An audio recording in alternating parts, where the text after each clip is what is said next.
കേരളത്തിലുടനീളമുള്ള 140 നിയമസഭാ മണ്ഡലങ്ങളിൽ വളരെ വലിയ തോതിലുള്ള പോരാട്ടങ്ങൾ നടക്കുന്ന ജില്ലകൾ നിരവധി ഈ ഒരു തെരഞ്ഞെടുപ്പിൽ ഉണ്ട് എന്നുള്ളത് യാഥാർത്ഥ്യമായിട്ടുള്ളൊരു കാര്യം തന്നെയാണ്. അതിൽ ഏറ്റവും കൂടുതൽ എടുത്തു പറയേണ്ട ഒരു സ്ഥലമെന്ന് പറയുന്നത് തൃശ്ശൂരിൽ ഇത്തവണ പലയിടങ്ങളിലും വളരെ വലിയ തോതിലുള്ള കടുത്ത ത്രികോണ പോരാട്ടം നടക്കുമെന്ന കാര്യത്തിൽ യാതൊരു സംശയവുമില്ല. അതോടൊപ്പം തന്നെ ഇപ്പോൾ ലേറ്റസ്റ്റായിട്ട് പുതുതായിട്ട് പുറത്തു വരുന്ന സർവേ റിസൾട്ടുകൾ, ദേശീയ തലത്തിൽ നിന്ന് തന്നെയുള്ള സർവേ റിസൾട്ടുകളൊക്കെ തന്നെ പുറത്തു വരുമ്പോഴത്തേക്കും തൃശ്ശൂർ പോലുള്ളൊരു സ്ഥലത്ത് സംഭവിക്കുന്ന മാറ്റങ്ങൾ, അതോടൊപ്പം തന്നെ അവിടുത്തെ അട്ടിമറികൾ എന്തൊക്കെയാണ് എന്നുള്ളത് നോക്കേണ്ടത് നിലവിലത്തെ സാഹചര്യത്തിൽ വളരെയധികം അനിവാര്യമായിട്ടുള്ള ഒരു കാര്യം തന്നെയാണെന്ന കാര്യത്തിൽ സംശയമില്ല. തീർച്ചയായിട്ടും തൃശ്ശൂർ 13 നിയമസഭാ മണ്ഡലങ്ങൾ, അതായത് ഗുരുവായൂർ, മണലൂർ, ഒല്ലൂർ, തൃശ്ശൂർ, നാട്ടിക, ഇരിഞ്ഞാലക്കുട, പുതുകാട്, കൊടുങ്ങല്ലൂർ, ചാലക്കുടി, കയ്പമംഗലം, വടക്കാഞ്ചേരി, ചേലക്കര, കുന്നമംഗലം. അപ്പോൾ ഈ സ്ഥലങ്ങളിലൊക്കെ തന്നെ ഈ 2026 തെരഞ്ഞെടുപ്പിൽ എന്താണ് സംഭവിക്കാൻ പോകുന്ന അട്ടിമറികൾ, മാറ്റങ്ങൾ എന്നൊക്കെ തന്നെയാണ് നമ്മളിപ്പോൾ നോക്കാനായി പോകുന്നത്. അതിൽ ഏറ്റവും ലേറ്റസ്റ്റ് ആയിട്ട് വന്ന കണക്കുകൾ, സർവേ റിസൾട്ട് പ്രകാരം തൃശ്ശൂരിലെ ഓരോ സ്ഥലങ്ങൾ വെച്ച് നോക്കുമ്പോഴത്തേക്കും, അതായത് നമുക്ക് തുടക്കം ഗുരുവായൂരിൽ നിന്ന് തന്നെ തുടങ്ങാം. ഗുരുവായൂർ നോക്കുമ്പോഴത്തേക്കും അവിടെ നിലവിൽ LDF ആണ്.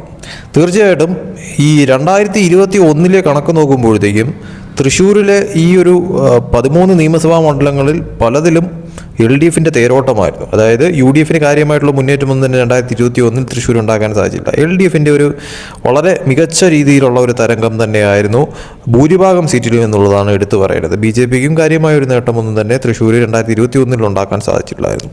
പക്ഷേ അതാണ് 2026 ആകുമ്പോഴത്തേക്കും ഈ സ്ഥലങ്ങളിലൊക്കെ തന്നെ എന്ത് അട്ടിമറി സംഭവിക്കും എന്നുള്ള ഏറ്റവും പ്രധാനപ്പെട്ട ചോദ്യം. അതിൽ ഗുരുവായൂർ നോക്കുമ്പോഴത്തേക്കും നിലവിൽ അവിടെ LDF ആണ്. പക്ഷേ അവിടെ തീർച്ചയായിട്ടും 2026 കുറച്ചുകൂടി ടൈറ്റ് ഫൈറ്റായിട്ട് കാര്യങ്ങൾ മാറുമെന്ന് തന്നെയാണ് വ്യക്തമായി മനസ്സിലാവുന്ന ഒരു കാര്യമെന്ന് പറയുന്നത്. ആ സീറ്റിൽ ഒരു കടുത്ത ത്രികോണ പോരാട്ടമായി കാര്യങ്ങൾ മാറാനായിട്ടുള്ള സാധ്യതയുണ്ട് എന്ന് തന്നെയാണ് മനസ്സിലാക്കാൻ പറ്റുന്നത്. പ്രവചനാതീതമായിട്ട് കാര്യങ്ങൾ മാറാനായിട്ട് സാധ്യതയുണ്ട് ഗുരുവായൂർ സീറ്റ് എന്നുള്ളതും എടുത്തു പറയേണ്ടി വരും. പക്ഷേ നിലവിലും ഒരു നേരിയ തോതിലുള്ള ഒരു സാധ്യത LDFിനാണ് എന്നുള്ളത് എടുത്തു പറയേണ്ടി വരും. ഇനി മണലൂരിലേക്ക് വരുമ്പോഴത്തേക്കും മണലൂരിൽ നിലവിൽ LDF ആണ്. അവിടെ തീർച്ചയായിട്ടും ഒരു കടുത്ത പോരാട്ടം തന്നെ അവിടെ നടക്കുമെന്ന കാര്യത്തിൽ സംശയമില്ല. LDF, UDF, BJP തമ്മിലുള്ള ഒരു കടുത്ത പോരാട്ടമായി കാര്യങ്ങൾ മാറുമെന്നുള്ളതും വ്യക്തമായി മനസ്സിലാക്കാൻ പറ്റുന്ന ഒരു കാര്യം തന്നെയാണ്. തീർച്ചയായിട്ടും അവിടെ ഒരു പ്രവചനാതീതമായിട്ട് കാര്യങ്ങൾ മാറാനായിട്ടുള്ള സാധ്യത നിലനിൽക്കുന്നുണ്ട്. പക്ഷേ നിലവിലത്തെ സാഹചര്യത്തിൽ ഒരു അട്ടിമറി സാധ്യത നിലനിൽക്കുന്ന ഒരു സ്ഥലമാണ് മണലൂർ എന്നുള്ളതും എടുത്തു പറയേണ്ടത് അനിവാര്യമാണ്. വിജയിക്കുന്നത് ആരായാലും തന്നെയും ഭൂരിപക്ഷം നന്നേ കുറവായിരിക്കുന്ന തരത്തിലോട്ട് കാര്യങ്ങൾ മാറാനും സാധ്യത കാണുന്നു. ഇനി ഒല്ലൂരിലേക്ക് വരുമ്പോഴത്തേക്കും അവിടെ നിലവിൽ LDF ആണ്. അവിടെ തീർച്ചയായിട്ടും ഒരു ത്രികോണ പോരാട്ടം നടക്കാനായിട്ടുള്ള സാധ്യത കാണുന്നുണ്ട്. പക്ഷേ നിലവിലത്തെ സാഹചര്യത്തിൽ LDFിന് തന്നെയാണ് ഒരു നേരിയ തോതിലുള്ള മുൻതൂക്കം കാണുന്നത് എന്നുള്ളതും എടുത്തു പറയേണ്ടത് അനിവാര്യമായിട്ടുള്ള ഒരു കാര്യം തന്നെയാണ്.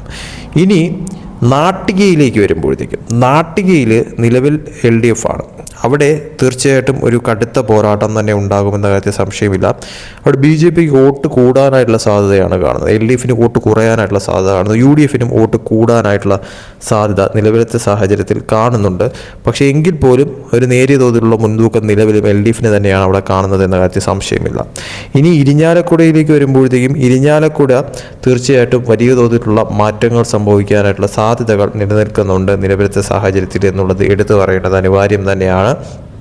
എങ്കിൽ പോലും അവിടെ ഒരു കടുത്ത ത്രികോണ പോരാട്ടം നടക്കാനായിട്ടുള്ള സാധ്യത നിലവിലത്തെ സാഹചര്യത്തിൽ കാണുന്നു എന്നുള്ളതും എടുത്തു പറയേണ്ടത് അനിവാര്യം തന്നെയാണ്. ഒരു 50-50 ചാൻസാണ് അവിടെ നിലവിൽ കാണുന്നത് എന്നുള്ളതാണ് എടുത്തു പറയേണ്ടത്. തീർച്ചയായിട്ടും പ്രവചനാതീതമായിട്ട് കാര്യങ്ങൾ മാറും. അവിടെ വിജയസാധ്യത വളരെ വലിയ തോതിൽ തന്നെ അങ്ങോട്ടും ഇങ്ങോട്ടും മാറി മറിയാനായിട്ടുള്ള സാധ്യത നിലനിൽക്കുന്നുണ്ട്. അത് UDFിനായാലും LDFിനായാലും BJPക്കായാലും എന്നുള്ളത് എടുത്തു പറയേണ്ടത് അനിവാര്യം തന്നെയാണ്. BJP വോട്ടുകൾ അവിടെ നിർണായകമാവും. ഒരു അട്ടിമറി മുന്നേറ്റം നടത്താനായിട്ട് നിലവിലത്തെ സാഹചര്യത്തിൽ അവിടുത്തെ വോട്ട് ശതമാന കണക്ക് BJPക്ക് ഉയർത്താൻ സാധിക്കുന്ന തരത്തിലോട്ട് കാര്യങ്ങൾ മാറിയേക്കാം. പക്ഷേ എങ്കിൽ പോലും നിലവിൽ അവിടെ നേരിയ തോതിലുള്ള ഒരു മുൻതൂക്കം കാണുന്നത് LDFിനാണ് എന്നുള്ളത് എടുത്തു പറയേണ്ടത് അനിവാര്യം തന്നെയാണ്.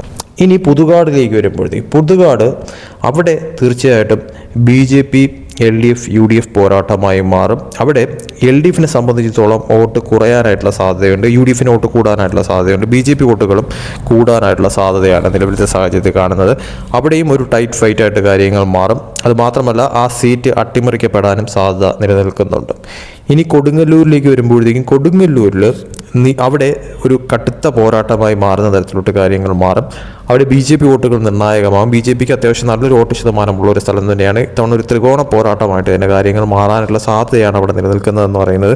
തീർച്ചയായിട്ടും അവിടെയും ഒരു കടുത്ത പോരാട്ടമായി മാറുകയും ഒരു അട്ടിമറി സാധ്യത നിലനിൽക്കുന്ന ഒരു സ്ഥലമായിട്ട് അതും മാറുന്നുണ്ട്. ഇനി അടുത്തത് ചാലക്കുടിയാണ്. ചാലക്കുടി നിലവിൽ UDFിൻ്റെ കൈവശമാണ്. ആ സീറ്റ് UDF നിലനിർത്താനായിട്ടുള്ള സാധ്യത നിലവിൽ കാണുന്നുണ്ട്. അതുകൊണ്ട് തന്നെയും അവിടെ BJP വോട്ടുകൾ നിർണായകമായി മാറുന്ന തരത്തിലോട്ട് കാര്യങ്ങൾ മാറും.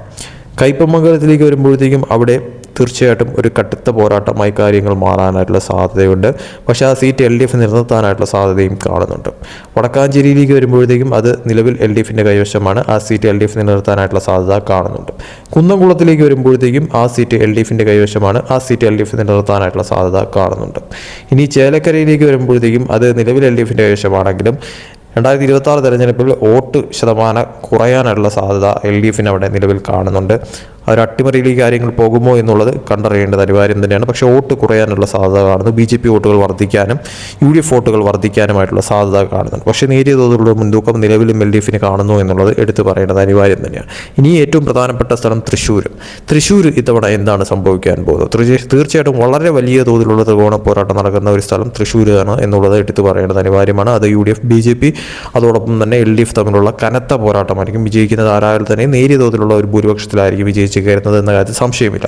നിലവിലത്തെ സാഹചര്യത്തിൽ തൃശ്ശൂർ മണ്ഡലത്തിൽ BJPക്ക് വിജയസാധ്യത കാണുന്നു എന്നുള്ളത് എടുത്തു പറയേണ്ടത് അനിവാര്യമായിട്ടുള്ളൊരു കാര്യം തന്നെയാണ്. പക്ഷേ ഒരു ടൈറ്റ് ഫൈറ്റായിട്ട് കാര്യങ്ങൾ മാറും.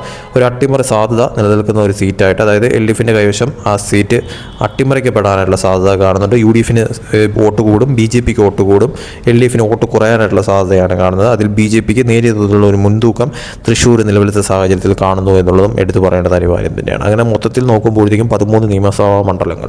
ഈ 13 നിയമസഭാ മണ്ഡലങ്ങളിൽ പലയിടങ്ങളിലും LDFിന് അടിപതർന്ന തരത്തിലോട്ട് കാര്യങ്ങൾ മാറിയിരിക്കാം. അതായത് സീറ്റുകൾ നഷ്ടപ്പെട്ടു പോകുന്ന തരത്തിലോട്ട് കാര്യങ്ങൾ മാറിയിരിക്കാം. മാക്സിമം പോയി കഴിഞ്ഞാൽ ഒരു 6-7 സീറ്റുകൾ എന്നുള്ള തരത്തിലേക്ക് LDF മാറുമെന്നുള്ളത് വ്യക്തമായി മനസ്സിലാക്കാൻ പറ്റുന്ന ഒരു കാര്യം തന്നെയാണ്. UDFിൻ്റെ കാര്യത്തിലേക്ക് വരുമ്പോഴത്തേക്കും UDFിന് മാക്സിമം പോയി കഴിഞ്ഞാൽ ഒരു 4 സീറ്റുകൾ അല്ലെങ്കിൽ ഒരു 5 സീറ്റുകൾ മാക്സിമം പോയി കഴിഞ്ഞാൽ എന്നുള്ള തരത്തിലോട്ട് കാര്യങ്ങൾ മാറും. BJPക്ക് 1 അല്ലെങ്കിൽ 2 സീറ്റുകൾ മാക്സിമം എന്നുള്ള തരത്തിലോട്ടാണ് ഇപ്പോൾ വിജയസാധ്യത തൃശ്ശൂരിൽ നിലനിൽക്കുന്നത് എന്നുള്ളതാണ് കണക്കുകൾ സൂചിപ്പിക്കുന്ന ഒരു കാര്യമെന്ന് പറയുന്നത്. തീർച്ചയായിട്ടും വളരെ കടുത്തൊരു പോരാട്ടമായിരിക്കും. അതുകൊണ്ട് തന്നെയും പലയിടത്തും പ്രവചനാതീതമായിട്ടായിരിക്കും കാര്യങ്ങൾ മാറുന്നത്. അതായത് ഒരു ടൈറ്റ് ഫൈറ്റ് നടക്കുന്ന പലയിടങ്ങളും ഉണ്ട് എന്നുള്ളതും ഈ പറയുന്ന തോതിൽ തന്നെ പ്രവചിക്കാൻ പറ്റാത്ത തരത്തിലുള്ള ഒരു സർവേ റിസൾട്ട് പലയിടങ്ങളിലും നിലനിൽക്കുന്നുണ്ട് എന്നുള്ളതും എടുത്തു പറയേണ്ടത് അനിവാര്യം തന്നെയാണ്. സോ കാത്തിരുന്ന് കാണണം.